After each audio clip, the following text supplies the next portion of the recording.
ചെറിയ ബഡ്ജറ്റിലൊരു 2 നില വീട്, അതാണോ നിങ്ങളുടെ സ്വപ്നം? എന്നാൽ നിങ്ങൾക്കുള്ളതാണ് ഈ ഒരു വീഡിയോ. അപ്പോൾ എല്ലാവർക്കും നമസ്കാരം. ഞാൻ ജിത്തു KJ. എൻ്റെ പുതിയ വീഡിയോയിലേക്ക് എല്ലാവർക്കും സ്വാഗതം. ഇന്നത്തെ വീഡിയോ തൃശ്ശൂരുള്ള ഒരു ക്ലയൻറ്റിന് വേണ്ടി ഡിസൈൻ ചെയ്ത 2 നിലകളിലായിട്ട് 3 ബെഡ്റൂം വരുന്ന ഒരു വീടിൻ്റെ പ്ലാനും ഡിസൈനും കാര്യങ്ങളൊക്കെയാണ്. അപ്പോൾ ഈ ഒരു വീഡിയോയിൽ ഈ വീടിൻ്റെ പ്ലാൻ, ഡിസൈൻ, ബഡ്ജറ്റ് എന്നതിനെ പറ്റി അത്യാവശ്യം ഡീറ്റെയിൽ ആയിട്ട് പറയുന്നുണ്ട്. അപ്പോൾ എല്ലാവരും സ്കിപ്പ് ചെയ്യാണ്ട് ഈ വീഡിയോ ഒന്ന് മൊത്തമായിട്ട് കാണാൻ ശ്രമിക്കുക. അപ്പോൾ ഈ ഒരു വീഡിയോ നിങ്ങൾ മൊത്തമായിട്ട് കണ്ടാൽ നിങ്ങൾക്ക് വീടിനെ പറ്റി ഡൗട്ടുകളും കാര്യങ്ങളൊന്നും ഉണ്ടാവില്ല. ഇനി എന്തെങ്കിലും ഡൗട്ടുകളും കാര്യങ്ങളും ഈ വീഡിയോനെ പറ്റി ഉണ്ടാവണമെങ്കിൽ തന്നെ എന്നെ കോൺടാക്ട് ചെയ്യാൻ വേണ്ടി എൻ്റെ ഇൻസ്റ്റാഗ്രാം ഐഡിയുടെ ലിങ്ക് ഞാൻ ഡിസ്ക്രിപ്ഷനിൽ കൊടുത്തു. അപ്പോൾ എല്ലാവരും ഈ വീഡിയോ സ്കിപ്പ് ചെയ്യാണ്ട് കാണാൻ ശ്രമിക്കുക. അപ്പോൾ നമുക്ക് എന്തായാലും വീഡിയോയിലേക്ക് കിടക്കാം. ഇതാണ് ഈ വീടിൻ്റെ 3D പ്ലാൻ. ഈ 3D പ്ലാനിൽ ഈ വീടിൻ്റെ ഫർണിച്ചർ അറേഞ്ച്മെൻറ്റും കാര്യങ്ങളും നമുക്കൊന്ന് ഡീറ്റെയിൽ ആയിട്ട് നോക്കാം. ചെറിയ സൈസിലുള്ള ഒരു സിറ്റ് ഔട്ടാണ് ഈ വീടിന് വേണ്ടി കൊടുത്തിട്ടുള്ളത്. ഈ സിറ്റ് ഔട്ടിൻ്റെ വലതു ഭാഗത്തായിട്ടാണ് മെയിൻ ഡോർ വരുന്നത്. ഇനി ലിവിംഗ് ഹാളിൻ്റെ കാര്യം നോക്കുകയാണെങ്കിൽ ഈ ലിവിംഗ് ഹാളിൽ എൽ ഷേപ്പിൽ ഒരു സെറ്റി അറേഞ്ച് ചെയ്യാം. കൂടാതെ ഈ ഒരു ഭാഗത്തായിട്ട് TV യൂണിറ്റ് കൊടുക്കാം. ലിവിംഗ് ഹാളിൽ നിന്നുള്ള ഈ ഒരു പാസേജിലാണ് പ്രയർ ഏരിയ കൊടുത്തിട്ടുള്ളത്. കൂടാതെ മുകളിലത്തെ നിലയിലേക്കുള്ള സ്റ്റെയർ കൊടുത്തിട്ടുള്ളത് ലിവിംഗ് ഹാളിൻ്റെ പുറകിലായിട്ടാണ്. ഈ വീടിൻ്റെ താഴത്തെ നിലയിൽ മീഡിയം സൈസിലുള്ള 2 ബെഡ്റൂമുകളാണ് കൊടുത്തിട്ടുള്ളത്. 2 ബെഡ്റൂമുകൾക്കും അറ്റാച്ച്ഡ് ടോയ്ലറ്റ് സൗകര്യമുണ്ട്. കൂടാതെ 2 ബെഡ്റൂമുകളുടെ ഈ ഒരു ഭാഗങ്ങളിലായിട്ട് വാർഡ്രോബും അറേഞ്ച് ചെയ്യാവുന്നതാണ്. ഈ വീടിൻ്റെ ബാക്ക് സൈഡിലായിട്ടാണ് ഡൈനിങ് ഹാൾ വരുന്നത്. ഈ ഡൈനിങ് ഹാളിൽ 6 സീറ്റിൻ്റെ ഒരു ഡൈനിങ് ടേബിൾ അറേഞ്ച് ചെയ്യാം. കൂടാതെ ഈ ഒരു ഭാഗത്തായിട്ട് വാഷ് ഏരിയ. ഈ ഡൈനിങ് ഹാളിനോട് ചേർന്ന് മീഡിയം സൈസിലുള്ള ഒരു ഓപ്പൺ കിച്ചണും ഉണ്ട്. ഈ ഓപ്പൺ കിച്ചണിൽ എൽ ഷേപ്പിൽ കിച്ചൺ ക്യാബിൻ അറേഞ്ച് ചെയ്യാം. ഇനി മുകളിലത്തെ നിലയുടെ കാര്യം നോക്കാം. സ്റ്റെയർ കയറി ചെല്ലുന്നത് മീഡിയം സൈസിലുള്ള ഒരു ലിവിംഗ് സ്പേസിലേക്കാണ്. താഴത്തെ നിലയുടെ പ്രയർ ഏരിയയുടെ മുകളിൽ ഒരു കട്ടിങ് കൊടുത്തിട്ട് ഡബിൾ ഹൈറ്റ് കൊടുത്തിട്ടുണ്ട്. കൂടാതെ താഴത്തെ നിലയിലുള്ള ഒരു മീഡിയം സൈസിലുള്ള ഒരു ബെഡ്റൂമും അതിൻ്റെ അറ്റാച്ച്ഡ് ടോയ്ലറ്റും മുകളിലത്തെ നിലയിലും കൊടുത്തിട്ടുണ്ട്. രണ്ടാമത്തെ നിലയുടെ ഫ്രണ്ട് വശത്തായിട്ട് മീഡിയം സൈസിലുള്ള ഒരു കോമൺ ബാൽക്കണിയും കൊടുത്തിട്ടുണ്ട്.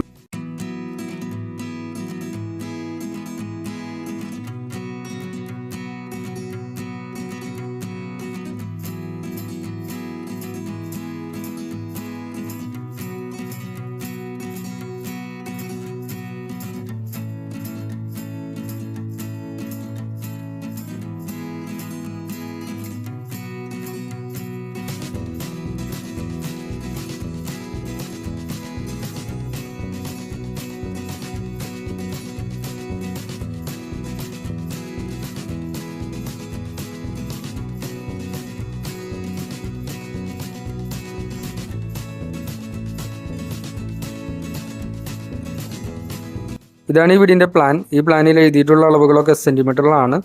ഈ വീടിൻ്റെ ആകെ ഏരിയ വരുന്നത് 1334 സ്ക്വയർ ഫീറ്റ് ആണ്. താഴത്തെ നിലയിൽ 904 സ്ക്വയർ ഫീറ്റും മുകളിലത്തെ നിലയിൽ 430 സ്ക്വയർ ഫീറ്റാണ് വരുന്നത്. അപ്പോൾ എല്ലാവർക്കും ഈ വീടിൻ്റെ പ്ലാനും ഡിസൈനും കാര്യങ്ങളും ഇഷ്ടമെന്ന് വിചാരിക്കുന്നു. നമുക്കിനി വീടിൻ്റെ ബഡ്ജറ്റിനെ പറ്റി നോക്കാം. അപ്പോൾ ഈ ബഡ്ജറ്റിനെ പറ്റി പറയുന്നതിന് മുന്നേ 1-2 കാര്യങ്ങൾ നിങ്ങളായിട്ടൊന്ന് ഷെയർ ചെയ്യാമെന്ന് വിചാരിച്ചു.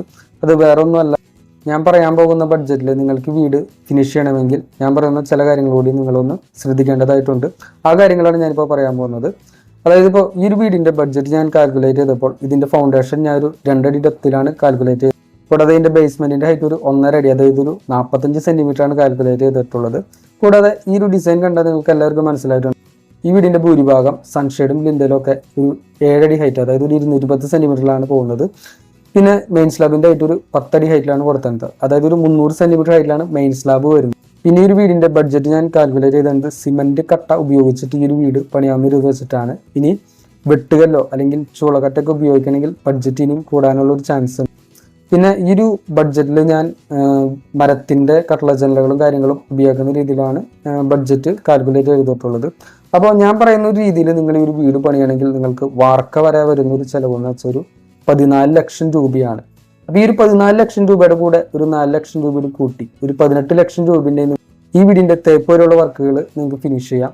ഇനി ഈ ഒരു വീഡിയോയിൽ കണ്ട പോലെ അത്യാവശ്യം നല്ല രീതിയിൽ ഈ ഒരു വീട് ഒന്ന് ഫിനിഷ് ചെയ്യണമെങ്കിൽ ഒരു 7 ലക്ഷം രൂപ കൂടി കൂട്ടേണ്ടി വരും. അതായത് ഒരു 25 ലക്ഷം രൂപയുണ്ടെങ്കിൽ നിങ്ങൾക്ക് ഈ ഒരു വീട് ഈ വീഡിയോയിൽ കണ്ട പോലെ തന്നെ ഫിനിഷ് ചെയ്യാവുന്നതാണ്. ഞാൻ പറഞ്ഞ ബഡ്ജറ്റിൽ ഈ വീട് ഫിനിഷ് ചെയ്യണമെങ്കിൽ ഞാൻ പറഞ്ഞ ആ കാര്യങ്ങൾ കൂടി നിങ്ങളൊന്ന് ഫോളോ ചെയ്യേണ്ടതായിട്ടുണ്ട്. അതായത് മെയിൻ സ്ലാബിൻ്റെ ഹൈറ്റ് 10 അടി, അതായത് 300 സെൻറ്റിമീറ്റർ എന്നുള്ളത് അത് തന്നെ കൊടുക്കുക. ഇനി 12 അടി, അതായത് ഒരു 360 സെൻറ്റിമീറ്റർ കൂടുകയാണെങ്കിൽ ബഡ്ജറ്റ് കൂടും. കൂടാതെ സിമെൻറ്റ് കട്ടയ്ക്ക് പകരം ചൂളക്കട്ടോ അല്ലെങ്കിൽ വെട്ടുകല്ലൊക്കെ ഉപയോഗിക്കണമെങ്കിൽ അതും നിങ്ങളുടെ ബഡ്ജറ്റ് കൂട്ടുന്നതാണ്. ഇനി നിങ്ങൾക്ക് ബഡ്ജറ്റ് കുറയ്ക്കണം എന്നുള്ളൊരു ഇതാണ് ഉള്ളതെങ്കിൽ മരത്തിൻ്റെ കട്ടള ജനലുകൾ എന്നുള്ളൊരിത് മാറ്റിയിട്ട് നിങ്ങൾ കോൺക്രീറ്റിൻ്റെ കട്ടള ജനലുകളും കാര്യങ്ങളും ഉപയോഗിക്കുക. ജനലായിട്ട് ഡോറുകളും കാര്യങ്ങളും അലുമിനിയം ഫാബ്രിക്കേഷൻ്റെ ഒക്കെ ഉപയോഗിക്കണമെങ്കിൽ ബഡ്ജറ്റ് കുറയും. ഞാനിപ്പോൾ ഈ പറഞ്ഞ ബഡ്ജറ്റിൽ നിങ്ങൾക്കായാലും ഈ വീട് ഫിനിഷ് ചെയ്യാവുന്നതാണ്. പക്ഷേ ഞാൻ പറഞ്ഞ കാര്യങ്ങളൊക്കെ നിങ്ങളൊന്ന് ഫോളോ ചെയ്യണം എന്ന് മാത്രമേ ഉള്ളൂ. അപ്പോൾ ഈ ബഡ്ജറ്റിനെ പറ്റി എന്തെങ്കിലും ഡൗട്ടും കാര്യങ്ങളുണ്ടെങ്കിൽ എനിക്ക് ഇൻസ്റ്റാഗ്രാമിൽ മെസ്സേജ് അയച്ചാൽ മതി. അതിൻ്റെ ലിങ്ക് ഞാൻ ഡിസ്ക്രിപ്ഷനിൽ കൊടുത്തിട്ടുണ്ട്. കൂടാതെ ഈ ഒരു വീട് പണിയാനും വേണ്ടി എന്നെ ഇൻസ്റ്റാഗ്രാമിൽ നിങ്ങൾക്ക് കോൺടാക്ട് ചെയ്യാവുന്നതാണ്. അപ്പോൾ എല്ലാവർക്കും എൻ്റെ ഈ ഒരു വീഡിയോ ഇഷ്ടമായി എന്ന് വിചാരിക്കുന്നു. വീഡിയോ ഇഷ്ടമെങ്കിൽ എല്ലാവരും ഒന്ന് ലൈക്ക് ചെയ്യുക, ഷെയർ ചെയ്യുക, നിങ്ങളുടെ അഭിപ്രായങ്ങളൊന്ന് കമൻറ്റുകളായിട്ട് രേഖപ്പെടുത്തുക. പിന്നെ എല്ലാവരും മറക്കാതെ എൻ്റെ ചാനൽ സബ്സ്ക്രൈബ് ചെയ്യുമെന്ന് വിചാരിക്കുന്നു. അപ്പോൾ നമുക്ക് അടുത്ത വീഡിയോ ആയിട്ട് കാണാം. അതുവരെ എല്ലാവർക്കും ബൈ.